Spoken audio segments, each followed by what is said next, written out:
बिहार एक नज़र।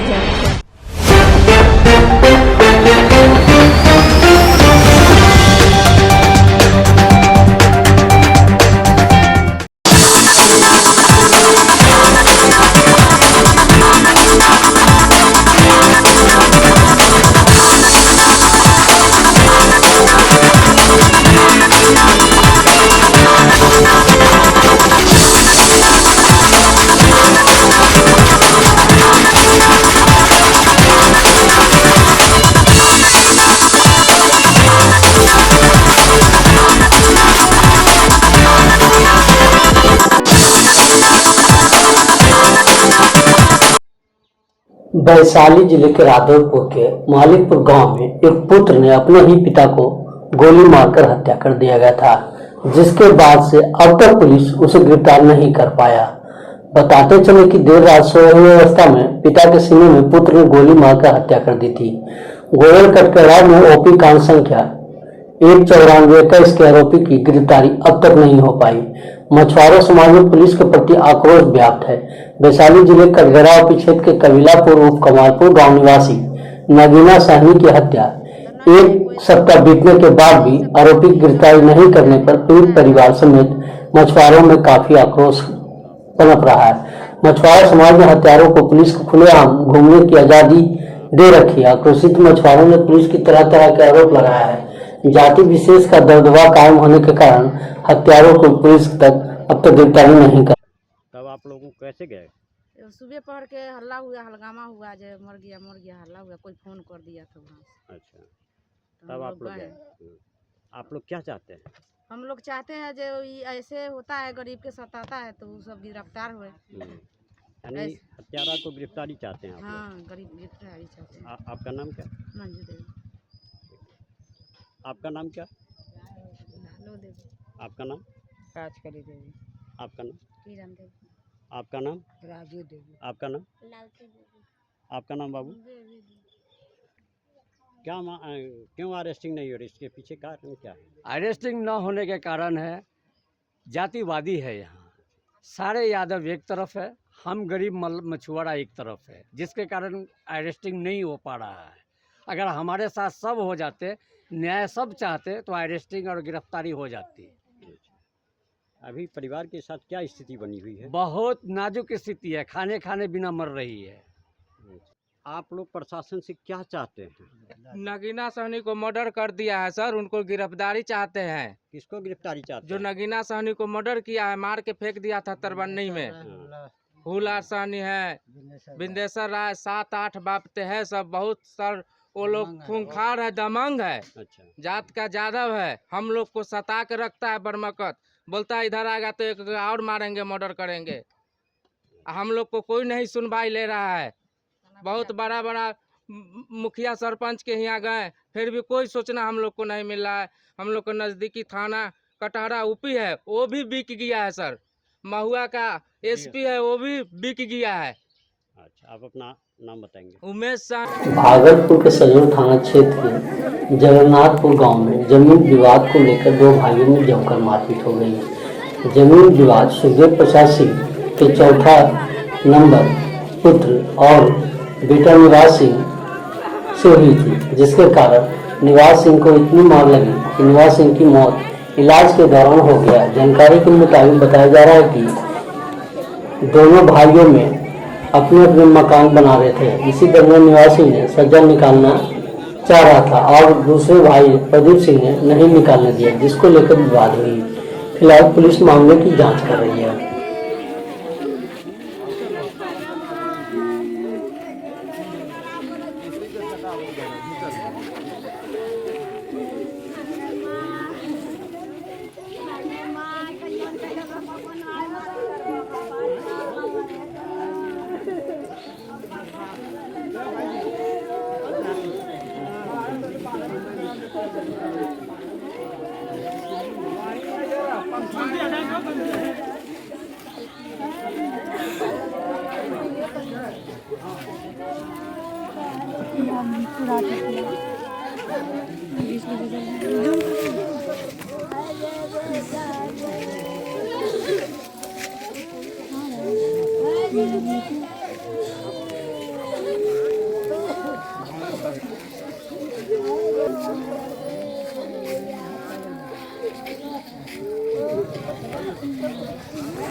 चलो रे, पसीना पसीना हो गया। अच्छा, ये पूर्ण रूप से कहाँ के रहने वाले हैं? जगन्नाथपुर हाँ, सजौर थाना में पड़ता है। थाना में आवेदन दिए थे? हाँ, क्या हाँ, बोले? सब टोटल हो गया। ले लिया है? जी। फिर क्या बोला पुलिस आगे कार्रवाई के लिए? अभी क्या करवाए, वो भाग गए जो जिसने मर्डर किया। अच्छा, घर छोड़ के फरार है? हाँ, फरार। उस जो है इससे छोटा है बड़ा है? कौन जो जिसने मारा? हाँ, वो बड़े हैं, सबसे बड़े हैं। सबसे बड़े। हाँ। ये भाई में से कितने थे? भाई 5 थे। 5 थे। ये कितने नंबर पे आता है? ये शायद 4 नंबर पे। क्या नाम है आपका? मेरा नाम विक्रम कुमार। कौन है मृतक?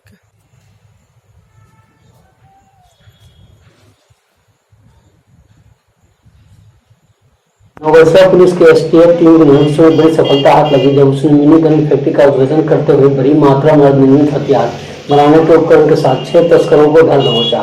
नवगछिया एसपी सुशांत कुमार सरोज ने प्रेस कॉन्फ्रेंस कर बताया कि पटना एसएसटी के द्वारा उन्हें सूचना दी गई कि भूपुर प्रखंड के ललितपुर दक्षिण पंचायत के वार्ड नंबर 11 में सरकारी जवान पर घर बनाकर अवैध रूप से हथियार का निर्माण किया जा रहा है, जिसके बाद नवगछिया एसडीपीओ दिलीप कुमार के नेतृत्व में एसटीएफ और कई थानों की पुलिस ने हथियार बनाते रंगे हाथ बड़ी मात्रा में निर्मित हथियार बरामद किया है, जिसमें 3 अपराधियों को लोहे देशी कट्टा एक बाइक के साथ धर दबोचा है। इसने बताया कि पिंकू झा के द्वारा बनाए गए मकान में मिनी गन फैक्ट्री चल रहा था, जहां मुंगेर जिले के बरहत निवासी मोहम्मद शाहबाज के देखरेख में अवैध रूप से हत्या निर्माण। फिलहाल पुलिस मामले की जांच में जुट गई है। उम्मीद जताया जा रहा है कि और भी अवैध हथियार बनाने का फैक्ट्री का उद्भेदन हो सकता है।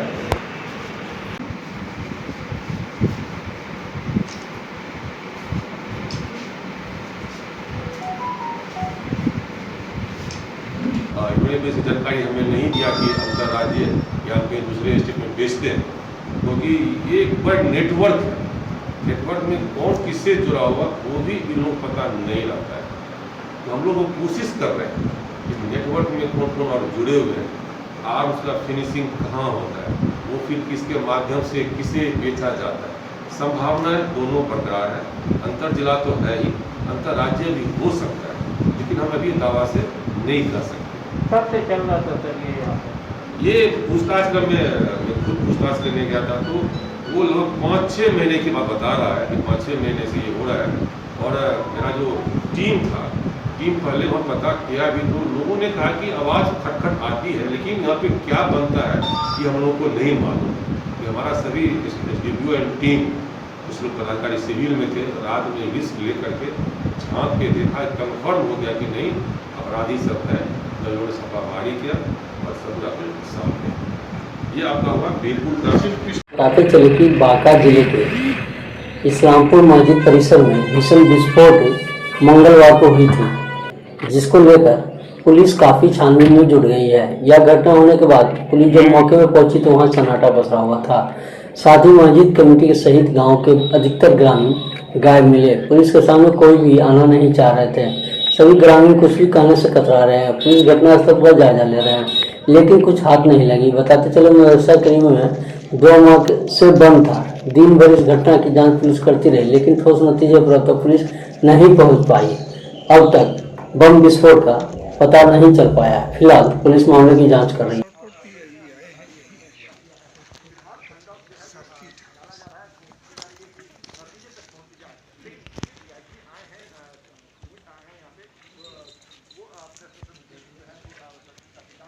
किए हैं और जो एक व्यक्ति की मृत्यु हुई है उनके बारे में भी हम लोग अभी और जानकारी इकट्ठा कर रहे हैं और क्या है, किस परिस्थिति में हुआ है, इसको अभी जानने में थोड़ा और समय लगेगा। सर, प्रथम दृष्टया क्या लग रहा है सर? आप नहीं, प्रथम दृष्टया तो आप खुद देख पा रहे हैं कि यहाँ पर एक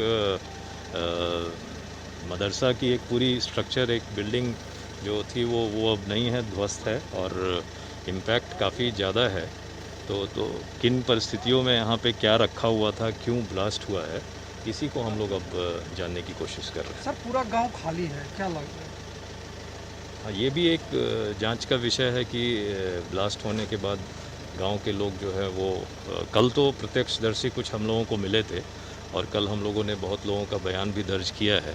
बहुत सारी महिलाएं भी थी, कुछ पुरुष भी थे, बट अभी कुछ लोग यहाँ पे आसपास नहीं हैं, तो वो भी एक जानने की कोशिश करूँगा कि ये क्यों इस तरह से गांव के लोग आसपास अभी नहीं हैं। सर, इमाम के बारे में कोई जानकारी है कि यहाँ 10 साल रहने के बाद उन हिजाम चले गए थे कि यहाँ है सारा? ये सब अनुसंधान का विषय है, उसको अभी इतना आपके साथ शेयर कर पाना संभव नहीं है। ठीक है, थैंक यू सर।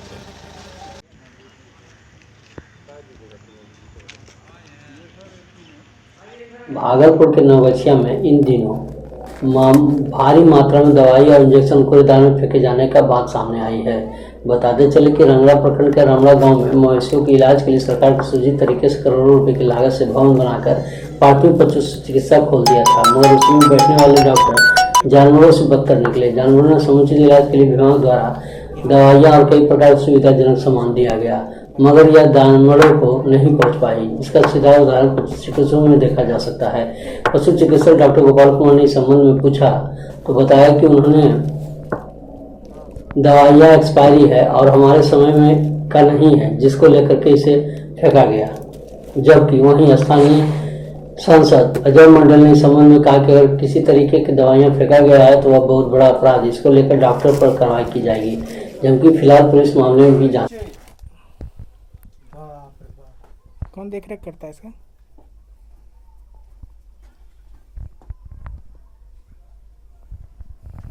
सीरीज का लीजिए, देखिए कितना सीरीज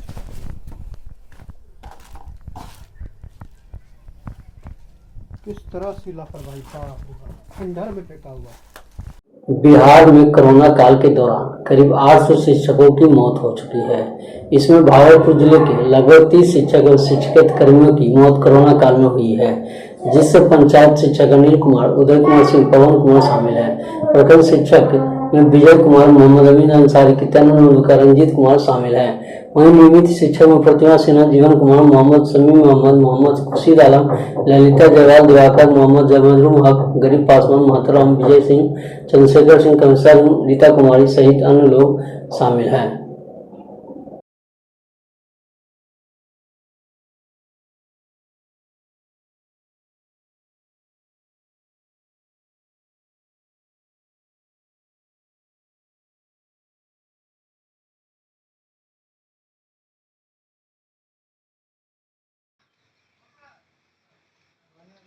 एक आंकड़ा आपके पास आया और उन लोगों के लिए क्या किया जा रहा है सर? ऐसे टीचर जिनकी अकाल मृत्यु हो जा रही है, विभाग है से 4 लाख रुपए की निर्धारित की है। साथ साथ जो कोविड से एक्सपायर हुए हैं, आपदा प्रबंधन विभाग की ओर से उनके लिए अलग राशि है से निर्धारित की गई है उनके परिजनों के लिए। तो विभाग जो टीचर हमारे हैं से कि कोविड से एक्सपायर हुए हैं या अन्य कारणों से है इस पीरियड में एक्सपायर किए हैं, उन्हें विभाग की ओर से 4 लाख रुपए का, और जो कोविड से है से एक्सपायर हुए हैं, कोविड की सर्टिफिकेट वो उपलब्ध कराएंगे। तो उनके परिजनों को आपदा प्रबंधन विभाग की ओर से अतिरिक्त जो राशि विभाग द्वारा निर्धारित की गई है उसको है से कितने शिक्षकों की रिपोर्ट यहाँ से भेजी गई है? अब तक हमें जो आए हैं, जो शिक्षक संगठनों के माध्यम से आए हैं, क्योंकि विद्यालय बंद थे, कार्यालय भी बंद थे, तो ऑन है से कि बीओ के माध्यम से जो हमारे पास रिपोर्ट आए हैं वो उनकी संख्या 30 है। इसमें कौन नियोजित शिक्षक? इसमें दोनों तरह के टीचर हैं, नियोजित टीचर भी हैं और रेगुलर टीचर भी हैं, हेडमास्टर भी हैं, हाई स्कूल के किरानी भी हैं, प्यून भी हैं। शिक्षकों को लेके हम लोगों की मांग है कि कोरोना से भी जितने भी शिक्षक की मृत्यु हुई है उनको 50 लाख तत्काल मुआवजा, साथ ही उनके आश्रितों को नौकरी। कितने शिक्षकों की मौत हुई है, कैसे हुई? अगर बिहार का देखा जाए तो लगभग 1000 से ऊपर है, और अगर हम भागलपुर की बात करें तो 26 हैं, जिसमें नियोजित शिक्षक भी हैं और नियमित शिक्षक भी हैं। किस तरह की नौकरी और कैसे उसकी मौत हुई है? पहले से भी आप लोगों ने मांग था तो उसको लेकर देखिए, हम लोग लगातार काम कर रहे हैं, शिक्षकों की छुट्टी नहीं हो रही। आप लोगों को मालूम होगा कि सरकार ने शिक्षकों को स्कूल जाने के लिए आदेश दिया हुआ है कि शिक्षक स्कूल में रहेंगे, भले बच्चे स्कूल में रहे या ना रहे, लेकिन शिक्षक उपस्थित रहेंगे स्कूल में। तो फिर एक ही रास्ता हम लोगों के पास है, आंदोलन ही करेंगे। आप अपनी मांग को किस तरह से वहाँ तक पहुँचाए? पहले हम लोगों ने मेल किया हुआ, हमारे प्रदेश अध्यक्ष आदरणीय आनंद कौशल ने मेल किया हुआ है माननीय मुख्यमंत्री नीतीश कुमार जी को। अगर उनसे वो संज्ञान ले लेते हैं तब तो कोई बात नहीं है, अगर नहीं लेते हैं तो फिर हम लोग आंदोलन करेंगे। दूसरा कोई रास्ता ही नहीं है, आखिर में उनके परिवारों को तो देखना ही होगा, हम लोग तो करेंगे। हेडलाइन होगी करोड़ों की दवाई जहाँ पशुओं को इलाज के लिए। हम उसी घटना स्थल पे थोड़ी देर के बाद हैं जहां से पूरी की पूरी माल को लापता कर दिया गया है। भय इतना, डर इतना कि पूरी माल को यहां से लापता कर दिया गया है, क्योंकि इतना बड़ा स्कैम, इतना बड़ा घोटाला जो डॉक्टर के द्वारा किया जा रहा था, ये देखिए हर जगह से हटा दिया गया है, हर जगह से पूरी की पूरी गायब हो चुकी है यहां से। मैं दिखा ही रहा हूं आपको,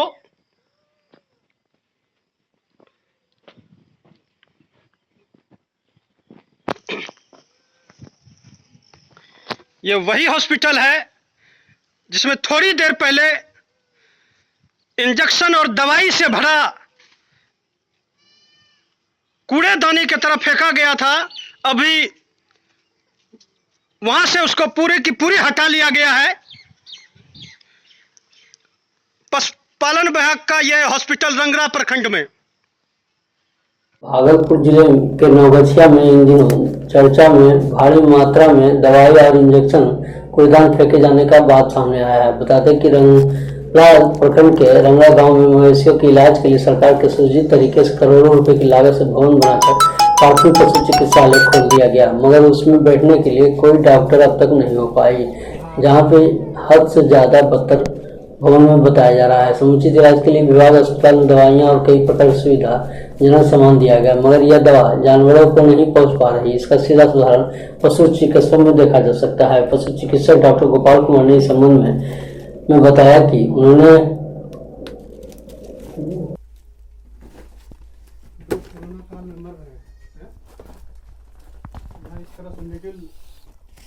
दवाइयाँ इस तरह से फेंका हुआ है, सिरिंजें।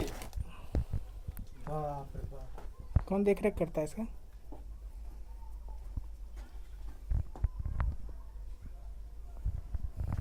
सिरिंज का लीजिए, देखिए कितना सिरिंज,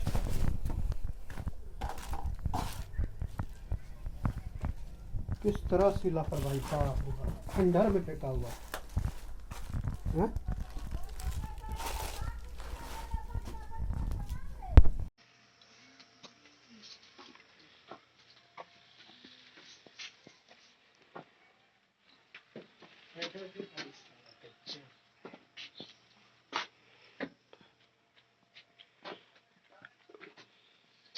खोलिए डब्बा खोलिए। पूरी भरा हुआ है सब, ये सब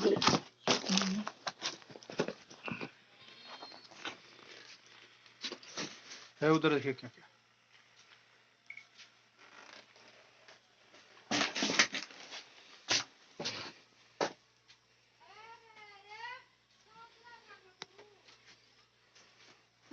पूरा नीडल है देखिए,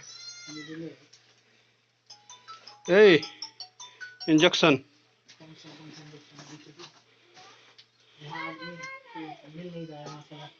बर्बादी ये देखिए किस तरह लापरवाही से रखा हुआ है।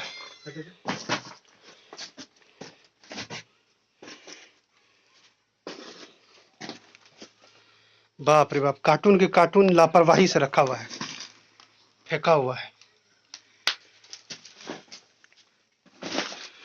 लोग कोरोना काल में मर रहे हैं। यहाँ इस तरह से निडल, दवाइयाँ किस तरह से फेंका हुआ है, सिरिंचे, बाप रे बाप। हम देखते हैं।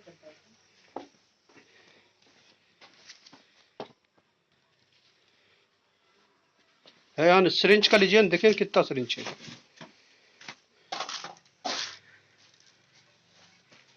किस तरह से लापरवाही, बाप रे बाप, खंडहर में फेंका हुआ है।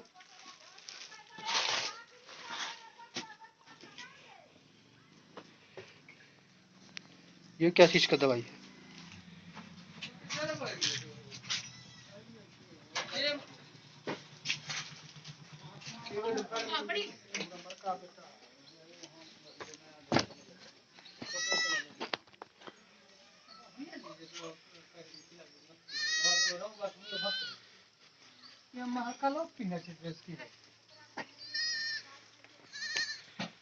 मुंगेर जिले के संग्रामपुर थाना क्षेत्र के बीती रात कुमार सभा पंचायत के वार्ड नंबर 4 में एक जमीन विवाद को लेकर आपस में दो भाइयों में जमकर मारपीट हुई।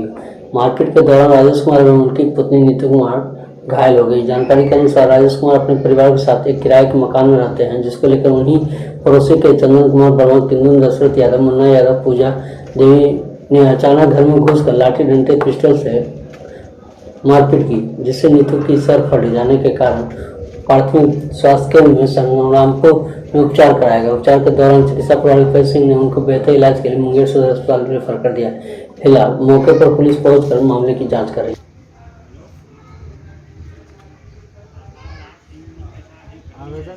छोटा छोटा बच्चा को 10-10 डंडा, मतलब ये मारने का ही प्लान था सर। हमको एक आदमी रस्सी लेकर के खींच रहा है,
कल सर हमारा 4 बाल बच्चा, 3 बेटी 1 बेटा इस घर पर पढ़ाई लिखाई कर रहा था। इसी में जो है मेरा भाई छोटा चंदन कुमार, कुंदन यादव और मुन्ना यादव और पूजा देवी, ये चारों मिलकर के हमारे बाल बच्चे को पहले मारने लगा।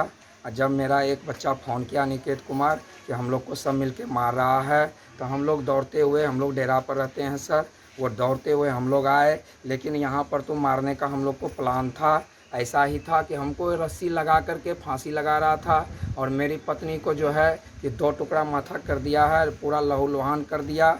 और मारने का पूरा प्लान था, पिस्टल के बट से मारा और पिस्टल से उसका मिस फायरिंग हो गया, नहीं तो कल सर पिस्टल से ही ये मार देता, ऐसा ये प्लान था सर। इसके लेकर के आवेदन आपने कहीं दिया है? हम थाना में आवेदन दिए सर, अस्पताल में आए थे, सदर अस्पताल में बड़ाबू, वहाँ पर हम आवेदन दिए। बड़ाबू बोले कि आज रात तक इसकी गिरफ्तारी हो जाएगी, आप लोग शांत रहिए। लेकिन ऐसा नहीं हुआ सर, ये छुट्टा घूम रहा है और अभी भी गाली दे करके आज आधा घंटा पहले टोटल आदमी को गाली दे करके गया और बोला कि कल तो बच गया और पिस्टल में जो तुम लिख के दिया है थाना में कि मतलब जो है कि पिस्टल से मारेंगे तो आज तुमको मार ही देंगे। अगर सर इसकी गिरफ्तारी नहीं होती है तो हम लोग का जान माल का बहुत बड़ा मतलब खतरा है, कुछ भी हो सकता है सर। आपके घर में कौन कौन है? हमारे घर में 1 बेटा, 3 बेटी, 1 पत्नी और 1 हम है सर। आपका नाम? नाम राजेश कुमार, घर संग्रामपुर। क्या हुआ बताइए। हम लोग डेरा पे रहते हैं, डेरा पे थे, यहाँ पे ये सब थी दादी के रूम, दादी के यहाँ। और क्या किया, ये सब पढ़ रही थी, बोली अचानक हमको फ़ोन करके कि मम्मी हमको सब मिलके मार रहा है। तो हम वहाँ से जो है दोनों मिलके आए दौड़े हुए। तो उसके बाद जो है उधर इनको पकड़ करके सब अथी से रस्सी से पकड़ लिया। उसके बाद जो है मारने लगा, इधर हमको जो है उधर पकड़ करके अथी करके गोली का बंदूक से पीछे से मारने लगा। उसके बाद बच्चा सबको भी मारा है बहुत। अच्छा, आपका नाम? नीतू देवी, घर? लखीसराय जिले के सुजगरा के पब्लिक हाई स्कूल में सुजगरा में सामूहिक रसोई में बंदरबाट होने का मामला के लिए प्रतिदिन दूध का व्यवस्था या बताते चले कि लॉकडाउन से लगातार सरकार के द्वारा भूखे को भोजन देने तथा बच्चों को दूध पिलाने की व्यवस्था की गई थी। लेकिन जैसे ही लॉकडाउन अनलॉकडाउन होने लगा तो दूध में अधिकतर पानी मिलाया जा रहा था, जिसका जायजा हमारे संवाददाता ने दिया। तो मात्र 1 लीटर में सभी बच्चे को कहाँ से पूरा पाइए बताइए आप? वाला दूध चल गई है, जो देते थे ना दूध, विनोद जी वो चले गए।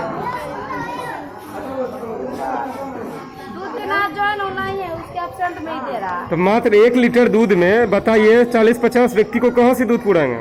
वो तो वो विनोद जी ही बताएंगे ना कैसे पूरा होगा।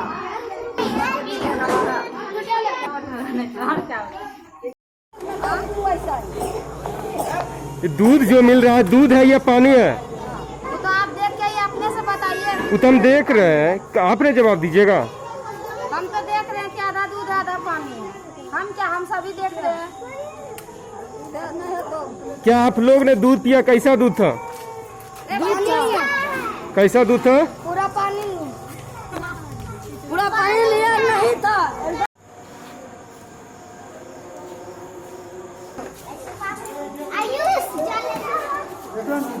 बच्चे के लिए कितना लीटर दूध आता है प्रतिदिन?